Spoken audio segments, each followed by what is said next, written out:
समता सैनिक दल से जुड़ जाए। जो व्यक्ति धार्मिक प्रवृत्ति के, मंदिर में, गुरुद्वारे में, मस्जिद में जाने वाले हैं, वो भारतीय बौद्ध महासभा से जुड़ जाए। और जो लोग राजनीति में सक्रिय होना चाहते हैं, देश हित में, राष्ट्र हित में कार्य करना चाहते हैं, वो Republican party of India Ambedkar से जुड़ जाए। साथियों, बाबा साहब अम्बेडकर ने जब इस पार्टी का निर्माण कर रहे थे, उन्होंने जो स्टूडेंट रिपब्लिकन पार्टी के नाम से खड़े किए, एक स्कूल खोला था रिपब्लिकन पार्टी के नाम से। लेकिन हमारा दुर्भाग्य रहा कि बाबा साहब अम्बेडकर उस सारी चीज को तो पूरा करके गए, लेकिन जब पार्टी का रजिस्ट्रेशन करवाने की बात आई तो तब हमारे बीच में बाबा साहब अम्बेडकर नहीं। लेकिन उस वक्त जब बाबा साहब अम्बेडकर हमारे बीच में नहीं रहे तो 5 लाख लोगों ने, दिल्ली से लेके बॉम्बे तक रास्ता नहीं था, उस वक्त ट्रैफिक नहीं होते, उस वक्त रास्ता नहीं था, उस वक्त वो 5 लाख लोग। तो आज तो वो 5 लाख से 5 करोड़ भी हो चुके होंगे, ज्यादा हो चुके होंगे। लेकिन हमारा दुर्भाग्य ये रहा कि हम लोग बाबा साहब अम्बेडकर की विचारधारा के साथ साथ हम लोग अलग अलग संगठनों में बढ़ते हुए। अगर मैं गांव की बात करूं तो गांव के अंदर आज शेड्यूल कास्ट की बात करूं तो शेड्यूल कास्ट के कई संगठन बन गए, ओबीसी की बात करूं के बन गए, जन लोगों के बन गए हैं। साथियों, आप सभी ने रिपब्लिकन विचारधारा पे चलना है। रिपब्लिकन विचारधारा क्या है? अभी मेरे सुरेश गमाना जी कह रहे थे कि मैं क्यों जुड़ा से प्रभावित क्यों हुए, भारतीय जनता पार्टी के बड़े कर्मठ सिपाही थे, वहां के चेयरमैन रहे वो जिला पार्षदों के, तो उसको छोड़ के हमारी पार्टी में क्यों आए? उन्होंने देखा कि भाई कुछ बच्चों के साथ जाती होगी, फिर मैंने उसके लिए काम किया, मैंने उनको वहां पे उनके अधिकार दिला दिए। अब उनको लगा कि भाई ये अपने कास्ट के लिए दिलवाया इन्होंने। लेकिन साथियों, जिस कम्युनिटी में मैं पैदा हुआ, जिस कम्युनिटी में आप पैदा हुए, तो सबसे पहले आपके पास कोई पीड़ित आएगा। अगर आप HCS IAS बन जाओ ना, सबसे पहले आपके परिवार के लोग मदद मांगने के लिए आपके पास। ऐसा ही हमारे साथ होता है। बाबा साहब अम्बेडकर ने अगर शेड्यूल कास्ट के लोगों के लिए काम किया तो सबसे पहले वही लोग आते हैं। लेकिन इसका मतलब ये नहीं है कि पहले हम लोगों के लिए, हम लोग प्रत्येक गरीब और शोषित किसी भी जाति या धर्म का हो, हम उन लोगों के लिए काम करना चाहते हैं। साथ में रणदीप सुरजेवाला जी कह रहे थे कि भाई इस देश के अंदर अगर सबसे बड़ी कोई पार्टी है तो वो है कांग्रेस पार्टी। मैं सुनता रहा था, इकट्ठे बैठे हुए थे, काउंटिंग चली हुई थी। इधर से हमारे साथ में जो बैठे हुए थे वो दुष्यंत जी बैठे हुए थे, सॉरी उनके भाई दिग्विजय जी बैठे हुए थे। वो कहते थे कि आज भारतीय जनता पार्टी सबसे बड़ी पार्टी है, हमने भी हमारी पार्टी का भी यहाँ से हम चुनाव लड़ रहे हैं। तो साथ में ही वहां पे मिटा जी बैठे हुए थे, वो बोले हाँ ऐसा है। मैं बोला उनको संवैधानिक रूप से मैं आप लोगों को एक बात बता देना चाहता हूँ, अगर इस देश के अंदर अगर कोई अंतरराष्ट्रीय पार्टी है तो वो रिपब्लिकन पार्टी है। रिपब्लिकन पार्टी इंडिया ही नहीं, इंडिया से बाहर की कंट्रियों में भी आप सर्च कर लेना, वहां पर भी हमारी पार्टी काम करती है।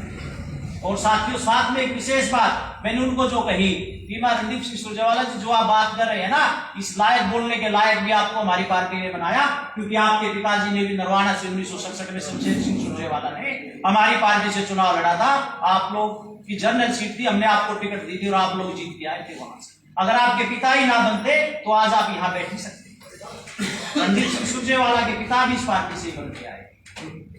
पलवल से करण दलाल जी हमारी पार्टी से बन के आए थे, यहाँ पर हमारी पार्टी के मंत्री रहे हैं, पंजाब के अंदर मंत्री रहे हैं। और उसी कड़ी में हम अब की बार हरियाणा के अंदर 2024 के अंदर जो चुनाव होगा, आप सभी का सहयोग रहा तो Republican party of India Ambedkar की, अगर मैं तो कहता हूँ सरकार, लेकिन सरकार के अंदर हिस्सेदारी जरूर होगी, चाहे किसी भी पार्टी की।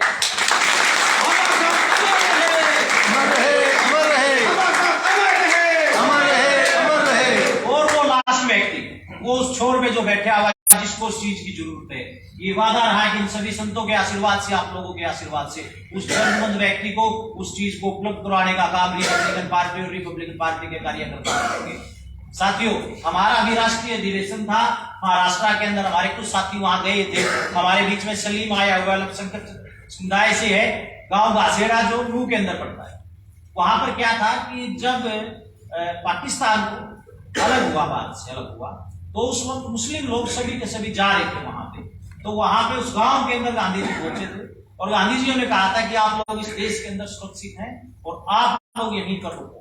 तो उनके आश्वासन पर मेवात के वासी वहां पे रुके थे सभी के सभी कि हम लोग यहीं रुकेंगे। तो साथियों, जब हम भाई को वहां पे लेके गए दिल्ली को, हमारे राष्ट्रीय अधिवेशन में गए, हमारे जो राष्ट्रीय अध्यक्ष थे वो भी ऐसे ही, जो लास्ट छोर में बैठा है उससे प्यार, वो भी से प्यार करते हैं, हर एक व्यक्ति को मान सम्मान देते हैं। तो उनकी बात से ये प्रभावित होकर उसी दिन हमने पार्टी ज्वाइन कर ली। और उससे अगले दिन जब महाराष्ट्र से हम आए, मुंबई से हम आए, दिल्ली में आए, तो हमारे पार्टी के जो राष्ट्रीय सलाहकार हैं वो आदरणीय नंद कुमार बघेल जी, छत्तीसगढ़ सीएम के पिताजी, वहां पे कांग्रेस की सरकार है, हमारा वहां गठबंधन है, लेकिन वो हमारी पार्टी के राष्ट्रीय सलाहकार है। यहाँ पे शायद फोटो भी लगा हुआ आदरणीय नंद कुमार बघेल जी का। तो सलीम जी ने कहा कि भाई क्या बाबू जी वहां आ सकते हैं हमारे पास शाम को? बाबू बताओ। भैया जी मैं कार्यक्रम करना चाहता हूँ। अरे वाह, अचानक से इतना जल्दी कार्यक्रम कैसे होगा? और आपके सामने है, आपके सामने युवा है, बाबू तुम बच्चे हो, इतना जल्दी कार्यक्रम कैसे हो सकता है वहां पे? लेकिन साथियों वहां का एक सरकारी स्कूल का ग्राउंड था जिसको इस बच्चे ने पूरा खचाखच भरने का काम किया। वहां पर उस वहां पर जो सरपंच बैठे हुए थे धरने स्थल पे, उन सभी सरपंचों की जो मांग थी वो जायज थी। उस धरना स्थल पे ले जाकर 45 सरपंच थे मेवात के अंदर, उन सभी का समर्थन हम लोगों ने किया और उन सभी सरपंचों ने रिपब्लिकन पार्टी ऑफ इंडिया मिलकर वहां पर ज्वाइन किया, हमारे से प्रभावित हो। वहीं पर एक गामा नाम से एक हॉस्पिटल खोला गया, जो कि इनके चाचा जी ने एक हॉस्पिटल खोला जिसमें फ्री ऑफ कॉस्ट इलाज होता है, फ्री ऑफ कॉस्ट इलाज होता है। गामा हॉस्पिटल खोला जो 100 बेड का हॉस्पिटल है, उस बेड का भी हमारे से उसी दिन इन्होंने उद्घाटन करवाया वहां पे। तो साथियों आज युवाओं को, जैसे गुरुजियों ने कहा, नर्मदा दास महाराज जी ने कहा कि यहाँ पर ज्यादातर युवा बैठे हैं, युवा कुछ भी कर सकता है। साथियों एक युवा ही था दुष्यंत चौटाला, इसी धरती पे उसने आपके सामने 9 महीने में पार्टी बनाई और पार्टी बनाकर आज वो डिप्टी सीएम बन गया। लेकिन साथियों जिस उम्मीद से भारतीय जनता पार्टी से दुखी होकर लोगों ने उनको वोट दूसरा ऑप्शन चुना था कि दुष्यंत हमारी आवाज को उठाएगा, लेकिन दुष्यंत चौटाला ने क्या किया? उसी भारतीय जनता पार्टी से मिलने का काम। लेकिन साथियों हम लोग जल्दी से किसी से कोई गठबंधन करने वाले नहीं, अगर होगा तो आप लोगों के बीच में सार्वजनिक होकर किसी जींद की धरती के बीच में होगा। ऐसा नहीं होगा घर बैठे बात हुई उन्हीं से कर लिया, ऐसा नहीं होगा।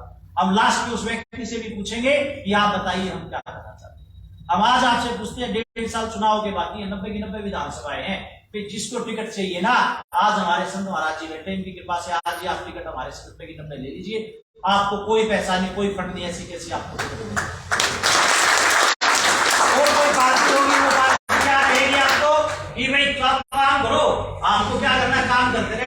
लास्ट टाइम में टिकट का जब बात आएगी पैसे लेके, मैं पार्टी है हमारी पार्टी कहूंगा मैं उसको, वो लास्ट टाइम में कार्यकर्ता 5 साल काम करते रहते हैं, लास्ट टाइम में वो टिकट किसी और को थमा देते हैं जिसको हमने कभी देखा ही पैसा लगे। हम लोग ऐसा नहीं करना चाहते। हम लोग ये चाहते हैं जैसे गुरुजियों ने कहा कि हम 90 की 90 विधानसभा पे ना चुनाव लड़के 10 सीटों पे लड़े, 20 पे लड़े, 5 पे लड़े। इन्होंने बहुत अच्छा कहा, इनका कुछ अनुभव है तभी मुझे कह रहे हैं ये बात। लेकिन साथियों मैं आपको बता देना चाहता हूँ, गांव घासेड़ा से जो हम एक यात्रा निकाल लेंगे, आप सभी का सहयोग रहा। अभी हमने जो 22 प्रभारी लगाए हैं, 22 जिला अध्यक्ष नियुक्त कर रहे हैं और 90 विधानसभा के अध्यक्ष नियुक्त कर रहे हैं। उसके बाद साथियों इस प्रदेश के अंदर एक लहर आएगी और रिपब्लिकन पार्टी के बहुत सारे प्रत्याशी जीत कराएंगे। और गुरुजी अगर आप लोगों का आशीर्वाद रहा तो हो सकता है कि यहाँ पर एक मजबूत सरकार बनाने का भी हम लोग काम करें। तो ज्यादा ना बोलते हुए मैं अपनी वाणी को यही विराम दूंगा। और हमारे बीच में हमारे एडवोकेट सुनील राज बामणिया जी जो बैठे हुए, ये भी यहाँ बहुत अच्छा काम कर रहे हैं। और आज से ऑफिस का सारा यहीं पे ये देखेंगे। और जो भी साथी इधर से आता है और जाता है तो वो इनसे मिलके बातचीत करके जाए। और मैं आप सभी से एक हाथ ऊपर उठाकर एक विनती करवाना चाहूंगा, आप उसमें हमें अपना समर्थन दें कि हमारे बीच में आज 3 संत बैठे हुए हैं। क्या हम इन तीनों संतों को हमारी पार्टी का, हरियाणा का संरक्षक घोषित कर दे कि जो ये कहे इनके मार्गदर्शन पे हम हरियाणा के अंदर ये कार्य करें। क्या आप सभी की सहमति है कि इन तीनों संतों को हम पार्टी का संरक्षक घोषित कर दें हरियाणा के लिए? तो आप अपनी सहमति जाहिर करें, क्या हम इन संतों को बना सकते हैं? ये सभी सहमति दो, अपनी जो सहमत नहीं है वो रहने देना।